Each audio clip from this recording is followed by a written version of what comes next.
Laldia container terminal নির্মাণে বিদেশি company নিয়োগের সমালোচনা হলেও বিষয়টিকে ইতিবাচক হিসেবে দেখছেন বন্দর ব্যবহারকারী ও শিপিং এজেন্ট অ্যাসোসিয়েশন নেতারা।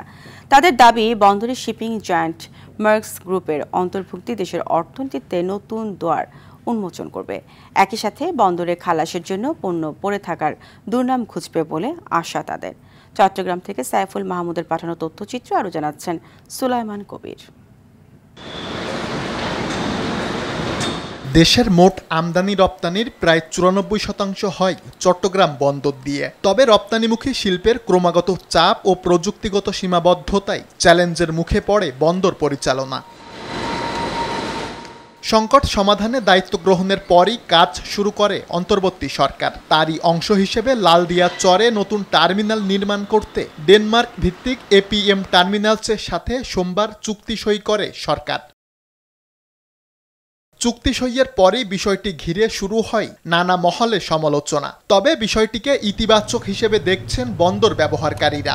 এর মাধ্যমে দেশের ব্যবসায়ীরা নতুন নতুন বাজারে প্রবেশ করবে বলে আশা তাদের। মার্কস কিন্তু 140টি দেশে তাদের ভেসেল অপারেট করে।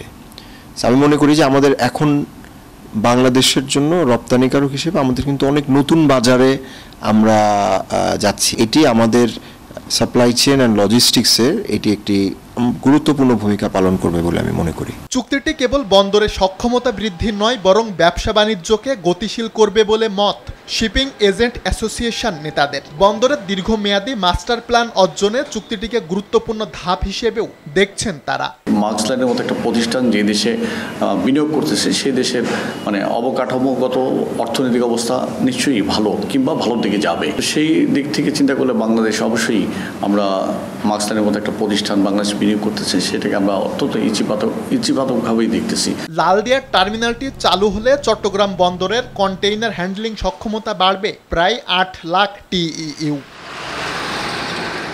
সুলাইমান কবির, RTV।